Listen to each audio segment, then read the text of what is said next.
So, tough night for the Dodgers fans.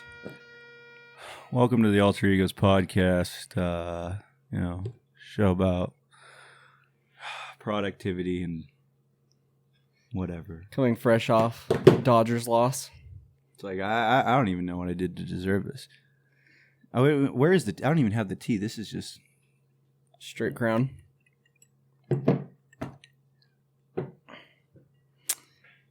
That whole season just for this. How does that make you feel? Makes me feel Number like one in all the stats. Makes me feel like a nothing. And just a grand slam in extra innings. Makes me feel like I don't belong. Damn. Tough night. It's time to let October go, I guess. Yeah. You know, this is pretty good, though. This is a good payback for last year for my little Dodgers bet that I made with you and lost very badly. The problem with that, my friend, was that you were being foolish. Okay, you were being foolish, and all right. So I don't recall, how did the bet first start out? Okay, for those who don't know, right now it is currently 10 o'clock, October 9th. It was 9:50, October 9th. And the Nationals have just beat the Dodgers in the NLDS to move forward to possibly play in the World Series after we were number one all fucking year. After we lost 2 years in a row.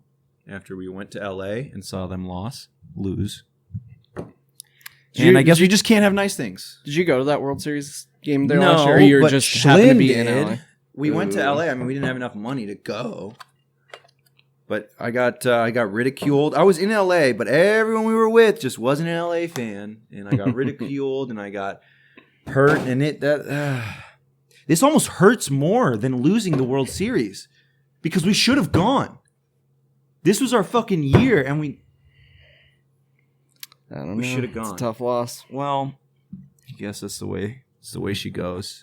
You know, sometimes she goes and sometimes she doesn't. But anyway, for those who don't know, this little man right here, Eric, I'm happy you came on the show. I wish it was under better circumstances. We didn't plan this tonight, so but, the Dodgers loss just makes us so much better. You know, I thought I might as well soak my sorrows, and you were like, "Fuck it, I'll soak them with you." So basically, what we're gonna do is we'll try not to get too down in the rabbit hole, but we'll talk a little bit about productive things or whatever we get into, right. And then we'll keep drinking, and then we'll take a break, and then we'll drink a little bit more, and then we'll come back and we'll drink a little bit more, and then we'll see if we come out with a episode that is worth publishing. All right, let's do it. So, for those who don't know, I am from Simi Valley, California. That's where I went to elementary school, went to middle school, grew up, played Little League, all that good stuff. Learned how to skate, landed my first kickflip, first 50-50 grind, Cali, bro. Bought my first pair of Vans and crew jeans. Shaka, bro. Anyway, huge Dodgers fan, always been a baseball fan. My grandfather on my mom's side was very, very good at baseball. I know he was in a league. I just don't know what the leagues in Mexico are called, but and that's what we did. What's up? Who's that? Brian. Oh, what up, Brian? Brian, are you staying here tonight? Yeah. Okay, I wouldn't because I'm probably gonna burn the house down now that the Dodgers lost 7-3 on a grand slam in the 10th inning. In the 10th inning. I don't know what I did to deserve this. I don't get it. And it was so perfect, too, because we were watching a shitty Reddit stream. It wasn't a shitty Reddit stream. It was a good Reddit stream. It was a Reddit stream. It was a good Reddit Nonetheless, stream. the quality is worse than a regular stream. But the point of the story is, I'm a huge fucking Dodgers fan, and Eric, born and raised here in Arizona. Born in New Mexico, but really? Yeah. Been here since I was 6. I think I have known that. I think you were. So, raised in New Mexico. Well, 6 is pretty good. 6. I don't really remember much I moved from Mexico when I was like 4.5, 5. So it's like I don't remember much. much. So pretty much an Arizonian, huge Diamondbacks fan, and I believe it was 3 years ago, 2 or 3 years ago. So what was the year where the Diamondbacks went to the wild card and we beat? I believe it was the Rockies, and then the Dodgers had swept us immediately after that. I think it was 2 years ago. Yeah, so it wasn't this last two seasons ago. Yeah. I think it's when we lost to the Astros. So 2 seasons ago. Yes. Well, I guess 3 seasons from this season. Yes, because the whole reason why we had made the bet. So this is the 2019 season. It was 2017. 2017 season. And we were just a couple boys. I think we were still in college. Were we still in college? I mean, I think I was on my 5th year. Okay. We were both on our 5th year. Okay. Yeah. And we were drinking. We were boozing. And Eric has the audacity to be like, "Hey, the Diamondbacks." This was what, like 10 games into the season, because the Diamondbacks had that dope little like run. He's like, "Hey, you know." So the first part of the season, I think we had gone like 32 and like 8 or something crazy like that, which I don't think the Diamondbacks had ever done that up to that point. Yeah. So I was feeling pretty confident. They were pretty good. And he comes up to me at the bar, and he's like, "Hey, let's." I don't know. We were just drunk. We were arguing, and he was like, "Let's make a bet. Let's make a bet that if the Diamondbacks go farther in the World Series, this will happen, and if the Dodgers go farther, this will happen." So I think the initial bet was $50. Yeah, it was money. And we left it at that. Or no, we might have said $50. And then I upped the stakes and I said, well, at this point, Eric had already been engaged to his beautiful bride, Cristal, also a Dodgers fan. No. Well, she's Mexican, so she's automatically a Dodgers fan. And we agreed that the loser would have to wear a pin of the other team during your wedding. Well, wedding rehearsal. The rehearsal. The dinner. wedding rehearsal. Yeah. Well, okay. Initially, it was the wedding. When we first made the bet, we were so fucked up, we said the wedding. And then when Crystal found out about it, she was like, no. Yeah. We're going to do the rehearsal. And I said, yeah, that seems fair. So hold up. Did you have to give a speech if you had lost? I don't remember that part. No. Okay. I don't So you just had to wear it. Yeah, I just had. Okay. Well, I would have worn it at your wedding. So So I was a groomsman for his wedding, and I would have worn like a little pin on my lapel up there with you.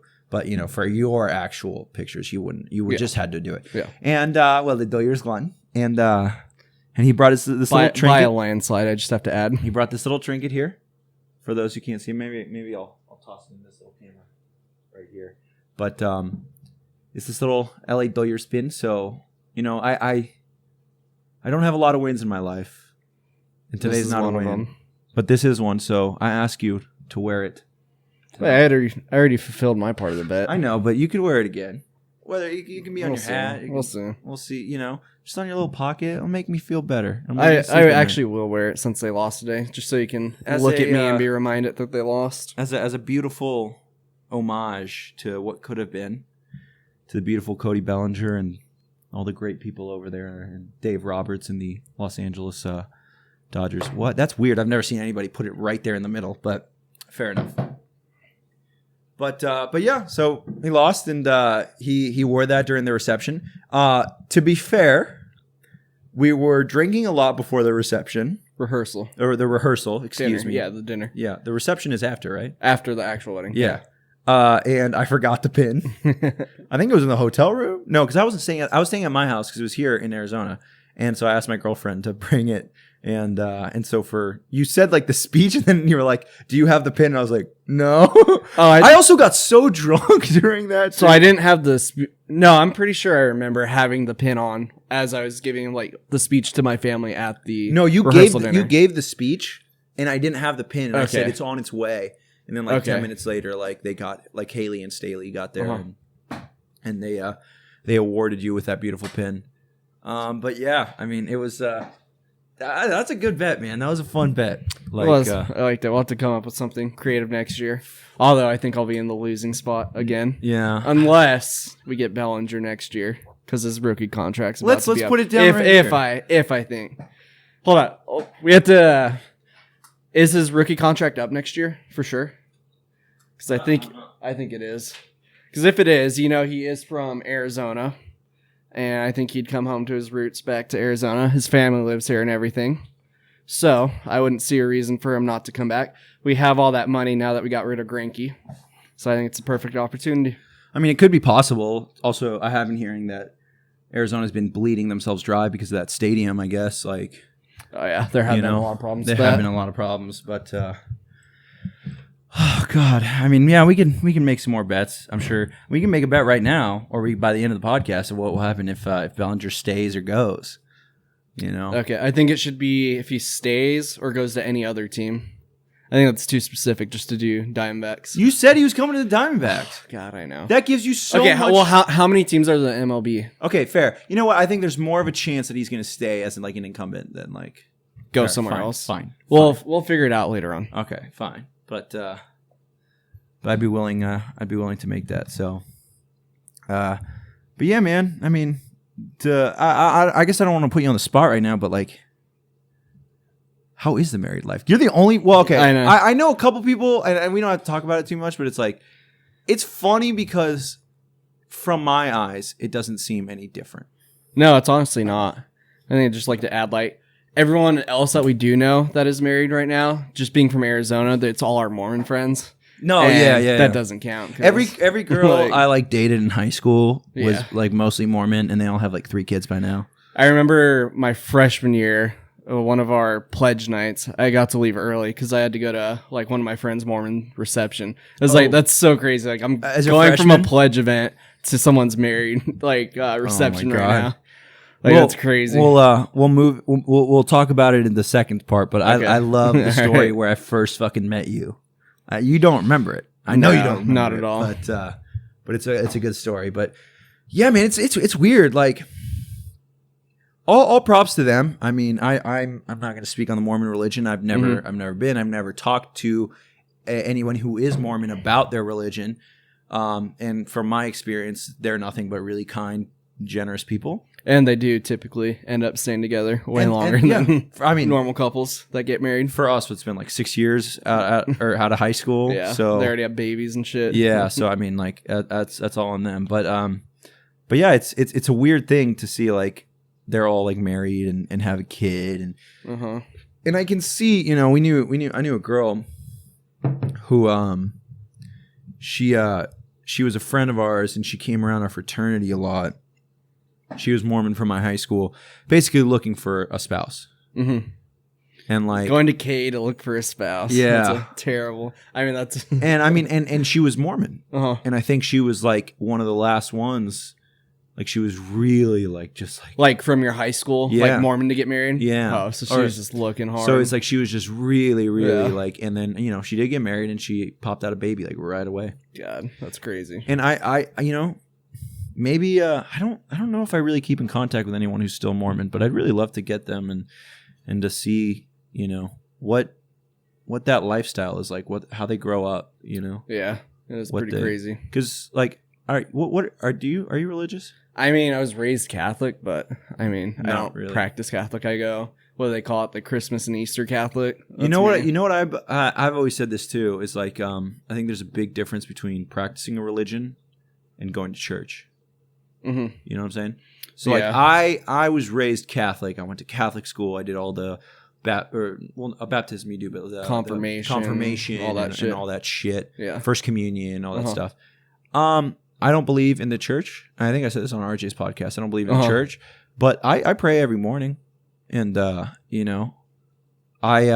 don't know how much I believe in the whole story, but I believe I have a faith in some sort of higher being. Yeah, and so it's I just don't want some dude just because for example any person could just make the decision being a fireman or being a school teacher to be a priest.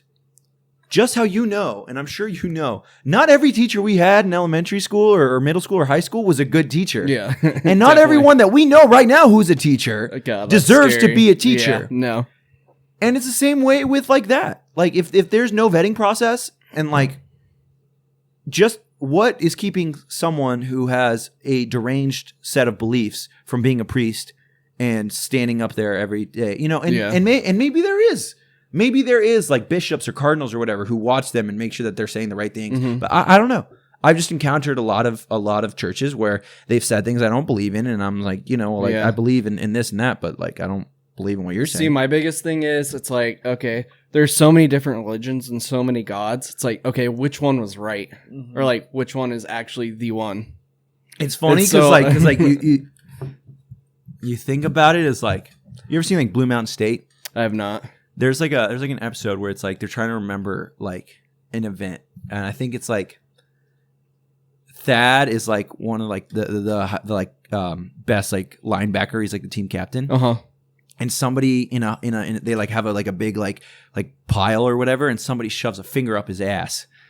And so the whole episode's about like him figuring out like who shoved a finger up his asshole. Okay. And everybody has a different recollection of like that day and like what happened. And that sounds like religions. Christianity or like religion to me. Yeah. You know, it's like the Protestants are like, well, I saw this guy stick his finger up his ass. Yeah. And, you know, somebody else said this and like. And that's another thing. I find it so weird how like Christianity has so many different sects within it. I was watching, and this is kind of funny. So my sister got me to watch this show. It's called Dairy Girls. Okay. And it's kind of weird, but it's basically a group of Scottish girls in Northern Ireland, Irish girls in Northern Ireland in Derry during the 90s when the IRA was, you know, that whole war was going on. And I don't know too much about the war, but I think it was against Catholics and Protestants. Yeah, so I think the Northern Ireland was Catholic and regular Ireland was Christian, I believe. There's a lot of wars going on with that. But I actually had a coach in high school who lived in Northern Ireland during that time. Like went through all the bombings and everything. Yeah. We like talk about it all the time. And it's crazy. Like that's what the show. So the show is like funny because it's like if you want to pour you a new drink. Yeah. It's these girls you know, trying to you do mixer first and then liquor. And it's like, you know, they're like high school girls or like middle school girls or whatever, and they're just trying to fuck boys and sleep with boys and like get through their just typical girl shit, you know. But at the whole time, there's like this background of it, and like the writing's really good. Like, you ever seen Letterkenny or something? No, dude, you know I don't watch. Okay, all right, that's fair. But anyway, the writing's really, really good. Letterkenny's another show in Canada that the writing's really, really good. And so the jokes are really funny. It's really fast and like witty. But then there's like.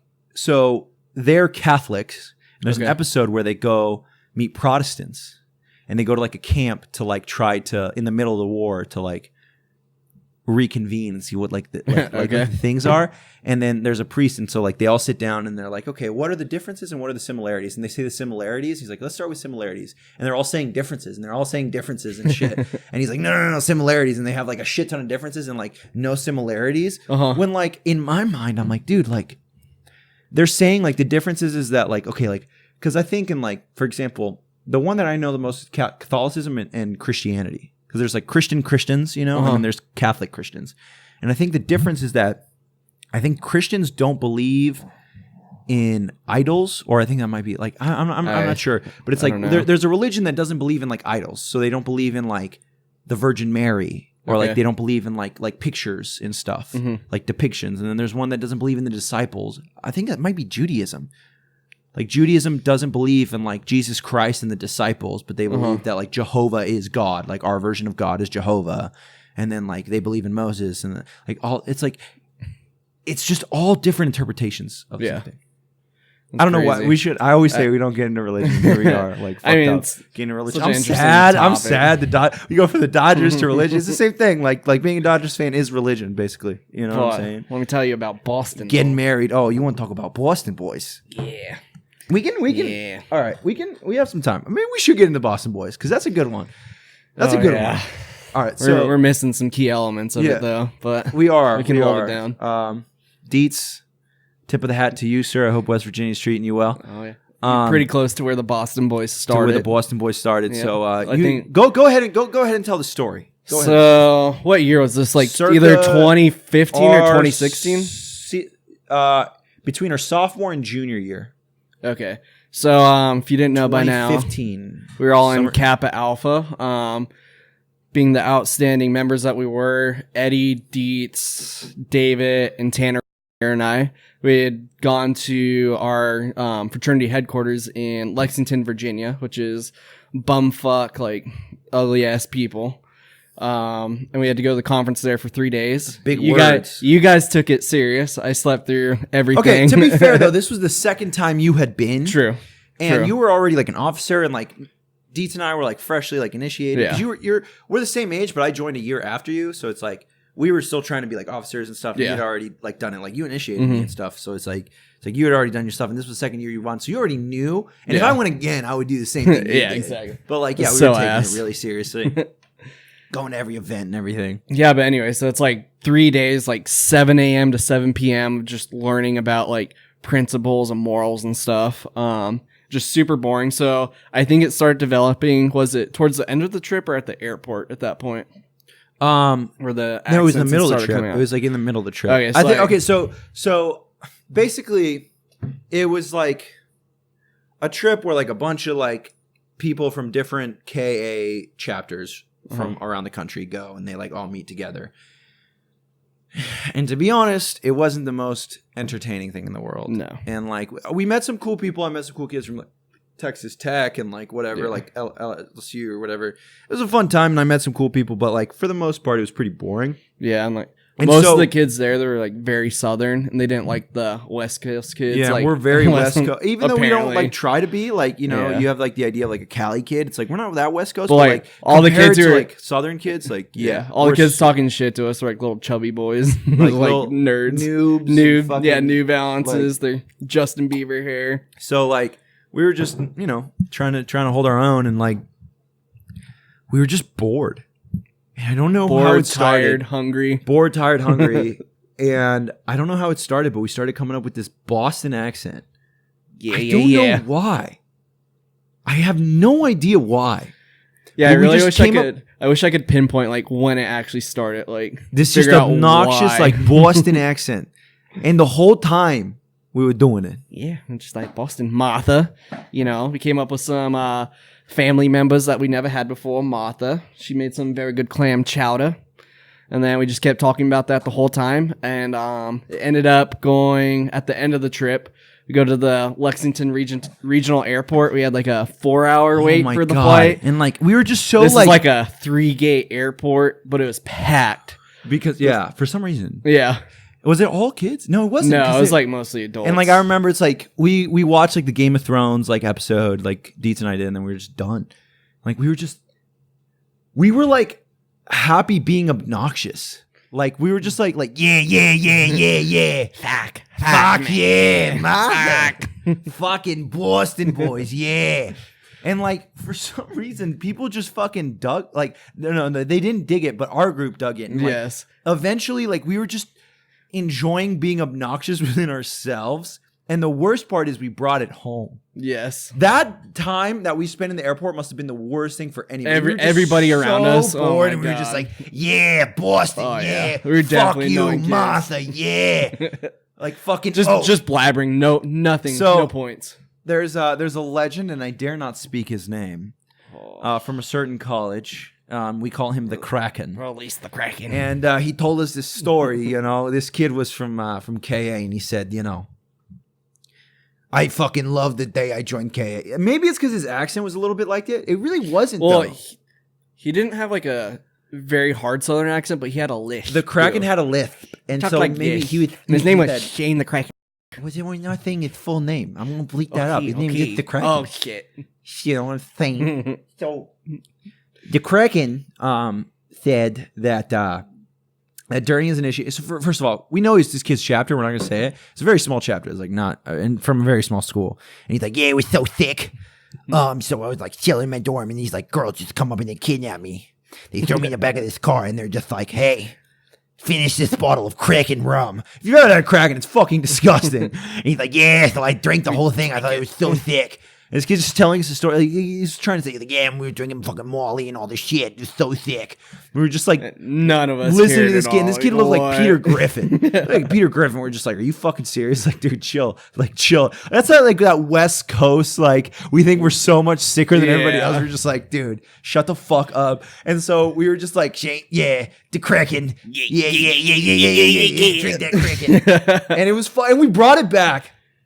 And everybody in the chapter was not quick. Down. No. And then the people who were down, it caught on. Oh, yeah. Really quick. So next thing you know, there's war. There's a war. We started a war going on that still lasts to this day at some point. Oh, yeah. That is Boston boys and non-Boston boys. People who hate the Boston accent and people who like are part of the Boston accent. I think the best part, since David was with us in the airport when it originated, he hated it so much. Like, he didn't participate in it at all at the airport, right? I don't think he ever has. And then like, I think he started coming around, like coming to it like a year ago, maybe. Because at my bachelor's party when we were all doing it, I believe he was doing it.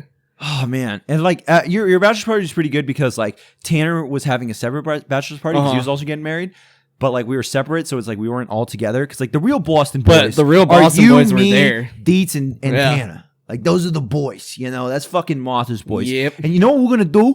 I think I have a good idea what? for next episode. You're gonna like this one. You're gonna like this one. So if you care about them and you like the Kraken, you know, you stick around for next episode, you'll enjoy it.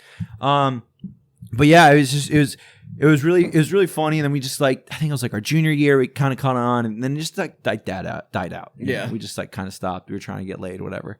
You found a wife, you know. Yeah, shit happens. Gay shit. You know? And then like, at the end, it's just we graduate and everything's good, and then like this summer 2019, our buddy Dietz is moving on to med school. God bless him. Yep.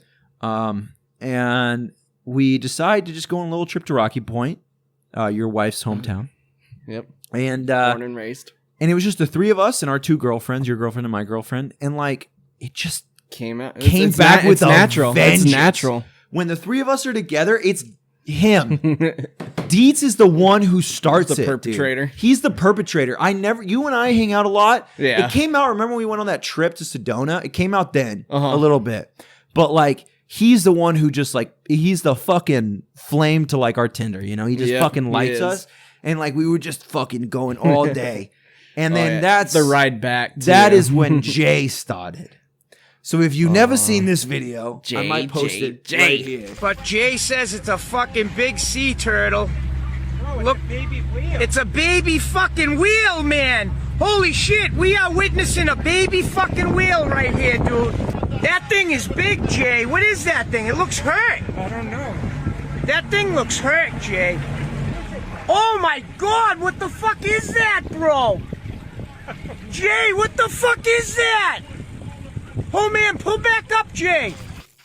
And it's a big whale, Jay. It's a baby fucking whale. That thing's hurt, Jay. It might be hurt. That thing's hurt. We should take it up. You know, that could be worth something, Jay.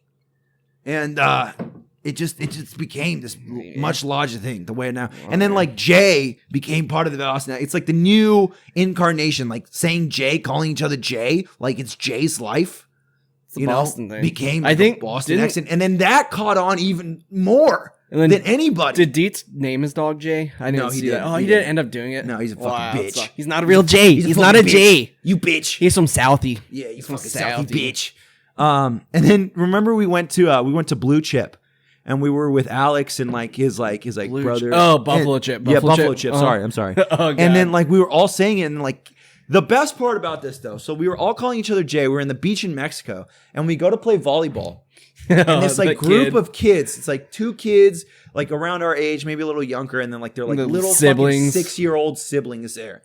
And we're all just yelling. We're fucked up. It's like super hot out. We're playing volleyball. We're like, yeah, Jay. Pass me the ball, Jay. And then this kid starts going. By the end of the game. By the end of the game, this kid's everything's like, Jay. Good job, Jay. And he's like, hey, Jay, good job. He had no idea. He thought maybe our brother and him were like, good job, little Jay. We're like, little Jay passes the ball, little Jay. And like, it's like we were like imitating awesome. Like Nick Kroll from like Big Mouth and just be like, yeah, little Jay. Yeah. And then like, it was just, it's just fun to go along with. It's and so our girlfriends easy to do. hate it, and most people hate it. All right, like, okay. I think my wife Crystal hates it a lot, but Staley chimes in. Every once in a while. I mean, she did a fair share. She gives in. She gives in. She did a fair share. So, how about we do this, Jay? We'll take a little break. All right. We'll Jay it up. Do you want to get to our high fashion And we can segment? we Or can come back gonna- with some okay. high fashion if you know what I'm talking about, Jay. All right. Yeah.